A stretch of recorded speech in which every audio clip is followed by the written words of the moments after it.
人家打野担心吃的问题，但德爷的食物却吃到撑，不仅有鸡屎味的番石榴，而且这次还收获了10斤重的大鲶鱼。德爷将要前往危地马拉的丛林，在这块神奇的土地上孕育了古老的玛雅文明。在出发之前，德爷特意拜访了一位当地的大师，现在他们正在进行一种神秘的仪式。听说通过这种仪式，凡是进到丛林中的人都能战胜孤独和恐惧。仪式结束之后，节目也正式开始。但是万万没想到，起点都还没有到，德爷就被一条白龙马给盯上了。打野数10年，德爷还从来没怕过。他正在打算搞上一条，好好饱餐一顿。和往常一样，这次依然是没有食物，没有水，也没有头发。奈何前脚刚下船，后脚他就发现了一串奇怪的脚印，蹲下仔细研究了半天，确认是一头美洲豹到河边喝水留下的。看来此地不宜久留，得赶紧离开才是。等到进了丛林，瞬间就感觉像回了家一样，沿着山脊一直爬到山顶，一个碧绿的大湖出现在了眼前。好消息是水源的问题可以不用愁了，但是没想里面还飘着10几头白龙马，跋涉了几十里早已口渴难耐，只能暂时找条小溪畅饮一番。为了能欣赏到湖边的风景，德爷还是打算将营地安排在湖边，材料就采用这里不花钱的树枝和棕榈叶。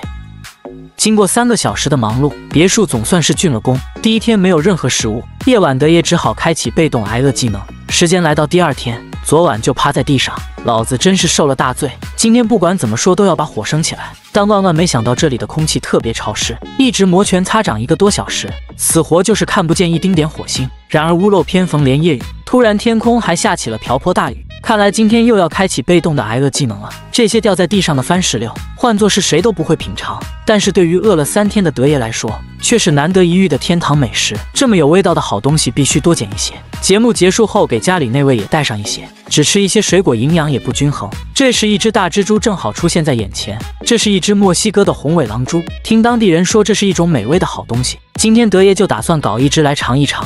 虽然食物是有了，但这种毛茸茸的东西德爷可不敢吃刺身，只能使出快枪手的力气生火。有了红尾狼蛛的色诱，这一次德爷没几下就将火升了起来，一下子野外生活瞬间有了希望。兴奋之余，德爷又露出了4万的口香。高端的食材往往只需要简单的烹饪方式，直接来一个炭火串烧，既省时又省力，而且还能保持狼蛛原有的独特口感。简单火烤3分钟就到了品尝环节，吃饱喝足，德爷又开始顺风吹牛皮，逆风讲道理。为了接下来几天能填饱肚子，德爷打算给这里的米老鼠好好上一课。短短10分钟的时间，10基处的陷阱就布置完工。然而更高兴的是，其中一个陷阱还真的捕获了一只米老鼠。随后拿回营地就将小家伙安排上，没想到晚上还能吃上宵夜。虽然没有盐巴、辣椒和鸡精，但卡路里依然是牛肉的10倍。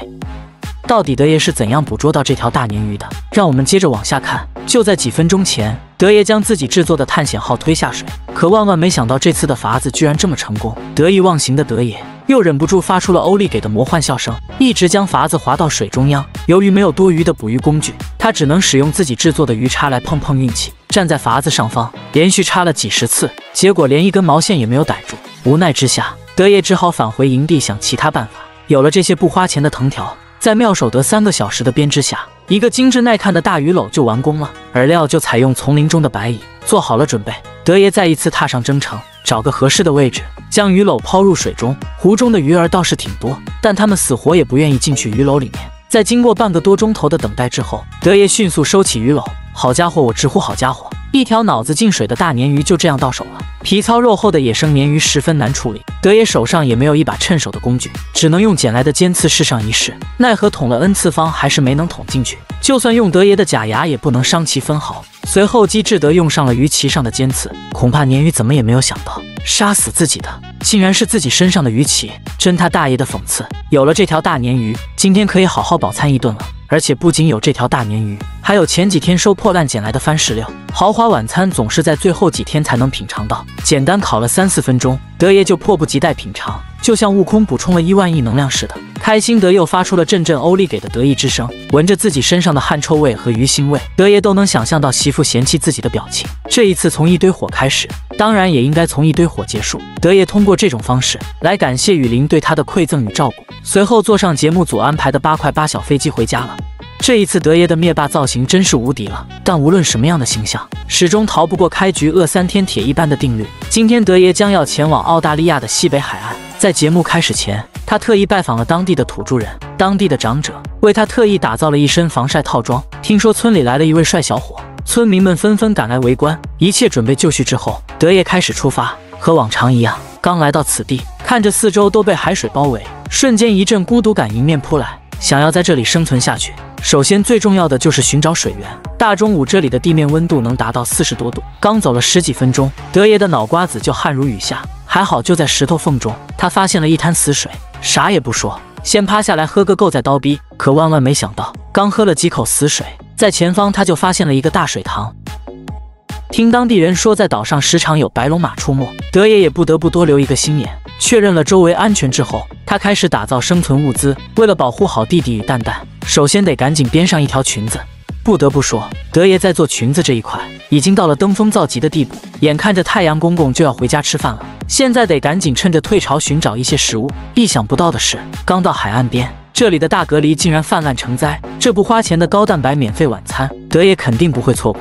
连续蹲下来用石头敲了几10个。由于吃蛤蜊吃得太专心，德爷丝毫没有察觉天色渐暗。无奈之下，他只能趁着最后一点夜色返回营地。第一天没有庇护所，也没有火，德爷只好趴在地上将就一晚。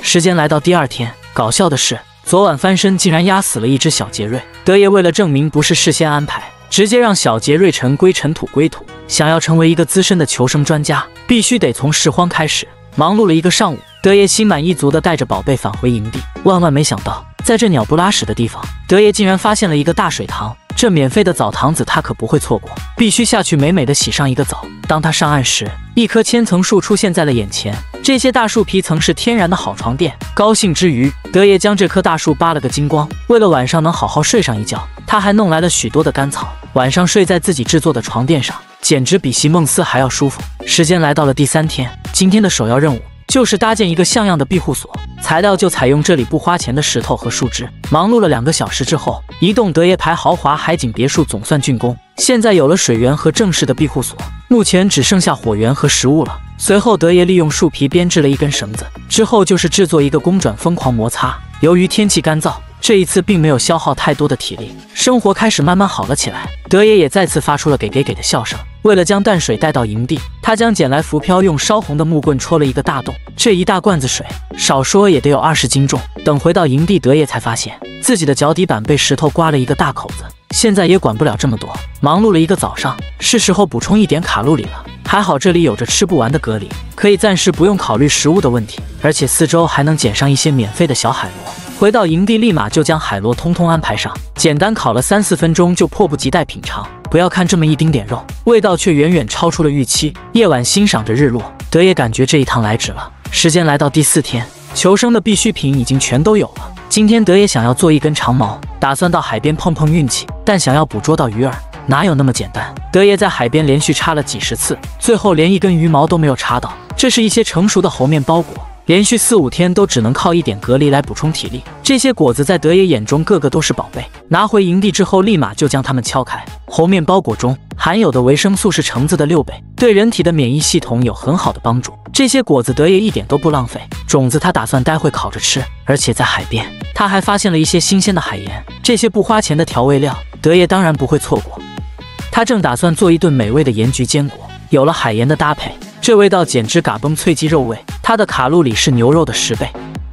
补充了一丢丢卡路里之后，德爷竟然在海边发现了一些废弃的鱼线，顺着鱼线的方向收集，想不到最后还挂有一个锈迹斑斑的鱼钩。接着德爷收集了一些海螺，他打算做一个钓鱼装置来碰碰运气，在鱼线上绑上一块石头，一个简单的钓鱼装置就此完工。为了防止发光的脑门被晒伤，德爷特意用炭灰把头抹了一遍，简单的找了一个地方，德爷将海螺肉挂在鱼钩上，随后1天的垂钓正式开始。看见河里的鱼儿并不少，但它们死活也不愿意咬钩。1个下午的时间很快就过去了，但还是连一根鱼毛都没有钓到。这里也没有超市可以买，这可把德爷气得不轻，只能先洗一个冷水澡冷静一下。时间不知不觉已经来到了挑战最后1天。虽说在这里连续饿了3、4天，但能够欣赏这里的独特风景，也不虚此行，同时也不辱挨饿得的威名。随后坐上节目组安排的8块8小飞机回家了。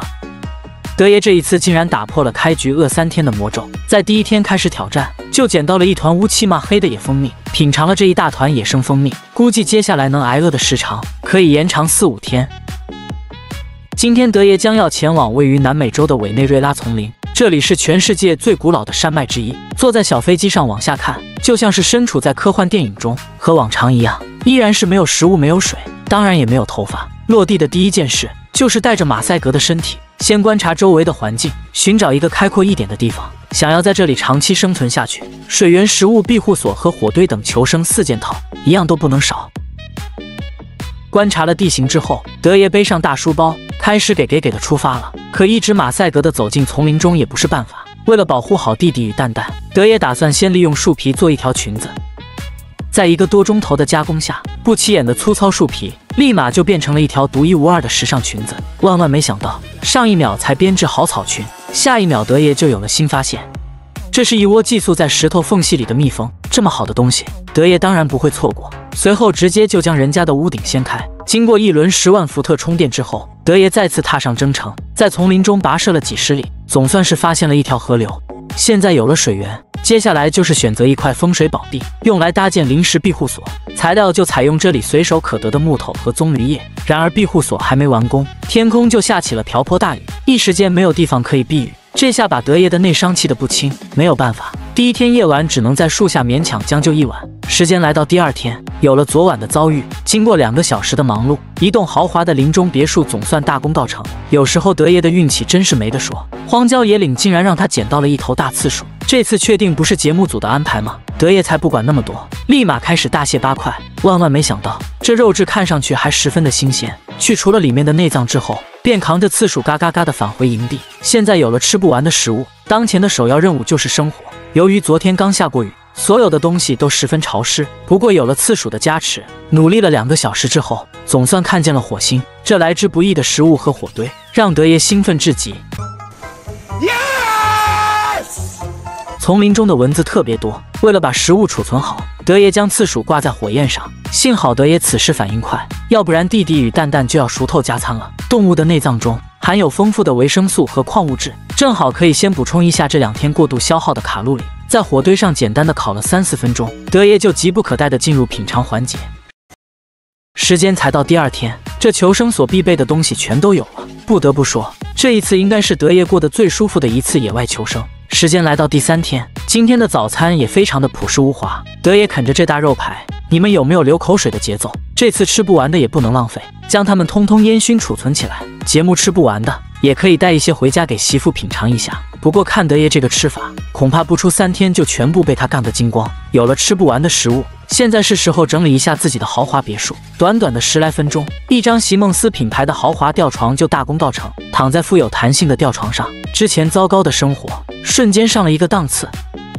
时间不知不觉来到了第6天，刺鼠已经被干了个精光，前几天德爷扔掉的内脏也早已全部腐烂。不过在德爷看来，就没有他不敢吃的东西。虽然打包了一些带回营地，但是说实话，吃这玩意还是得做一些心理准备。思索了半天之后，德爷还是将它们放在火堆上烤。这一次的食物烤的时间比较久一些，但它们的味道却远远超出了预期，品尝起来和吃刺鼠肉的味道差不多。连续干了8、7、3、5个，德爷甚至还打了一个带味道的嗝。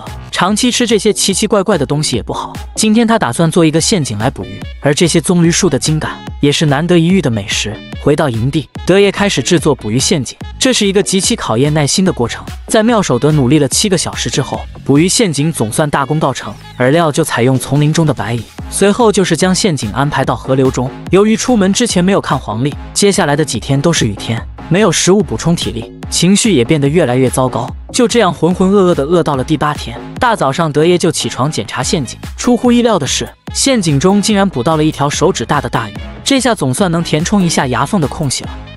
雨过天晴之后，一切都似乎好了起来。然而就在德爷检查的路上，一坨美洲豹的奥利给突然出现在眼前。德爷端起来仔细研究，发现这坨奥利给应该是昨晚留下的，此地不宜久留，只好赶紧返回营地。早知道后面几天过得这么惨，那只刺鼠就应该省着点吃，也不至于现在只能靠筋秆来维持体力。真是早知今日悔不当初。时间很快来到了最后一天，万没想到，最后一天的陷阱里竟然捉到大货。有了这2条大鱼，死性不改的德爷又发出了嘎嘎嘎的魔性笑声。拿回营地之后，立马就将它们架在火堆上烤。看着德爷啃吃啃吃的吃着野味，想必他内心正感谢着大自然的馈赠。填饱了肚子也该回家了。随后德爷又坐上节目组租来的8块8小飞机回家。那么我们约定好，下一期不见不散。